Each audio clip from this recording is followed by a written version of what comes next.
As powerful as that is, it is a risk, because your growth is transitory. That means you can make a decision today using the level of orientation and knowledge you have today, and only find out after 15 years that you did not make a superior decision.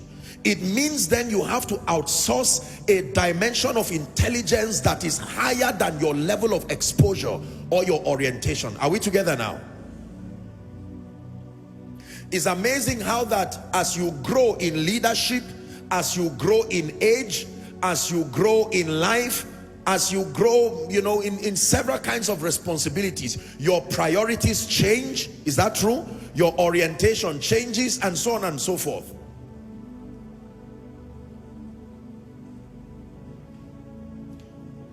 I remember years ago, as children, there used to be this hairstyle called punk. My people remember?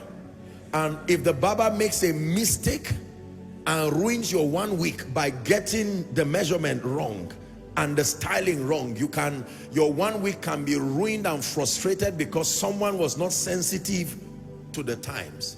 But it is amazing right now that as I sit down for them to barb me, usually I'm sleeping. It takes a lot of patience from the barber, because any opportunity to not do anything for 5-10 minutes is converted to sleep. Just barb whatever you need to barb and allow me prepare.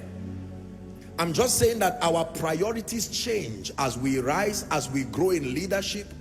Are we together now? You can see a woman of 60 years old walking and her shoe caught, and she carries the one that is not walking well and keeps walking. No embarrassment whatsoever.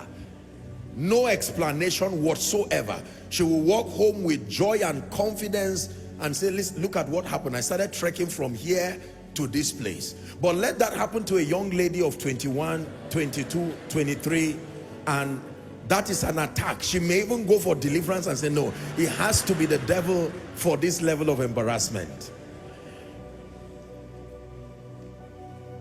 If you look back at your decisions now 10, 15 years ago, I am sure from the lens of your growth, your maturity, your increase in knowledge, there are many things you probably would not have approached the way you did. Is that true?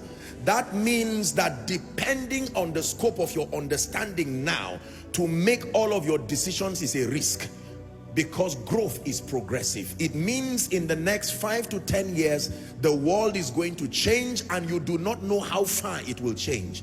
Your knowledge is going to grow and increase, and you do not know how far, what level of ignorance you have now.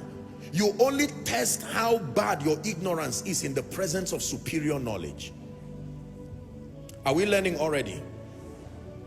We are very, very limited as men. I know that we're an arrogant species, and it's not very easy for us to admit these kinds of things.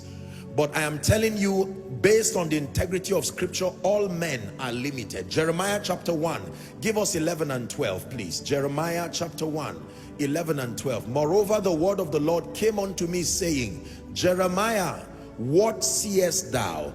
And then Jeremiah said, I see the rod of an almond tree. Verse 12 is my verse of emphasis. Then said the Lord unto me, thou hast well seen. That means a man can see wrongly. Is that true? To see means to perceive. For I will hasten my word to perform it, he says. In Luke chapter 11 from verse 34 and 35, Jesus was giving a word of caution, and he said, the light of the body is the eye. He said, therefore when thine eye be single, thine whole body is full of light. But when your eye is evil, thy body is full of darkness. 35.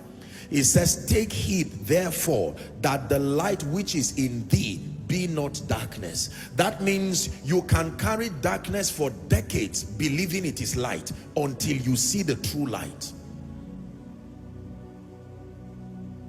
Hallelujah.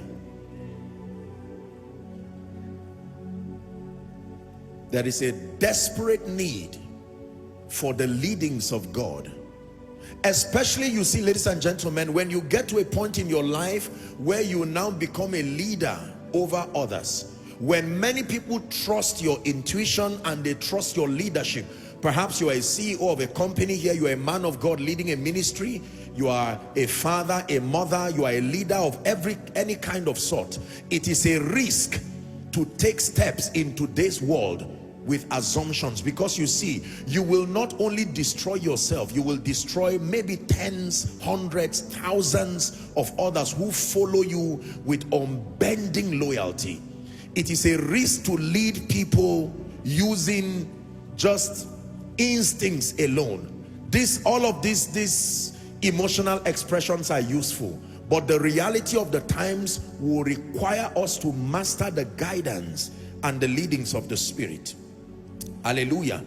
One of the things that defines a righteous man or a good man, as the Bible calls it, is the ability to have his steps ordered. Give us Psalms 37, please.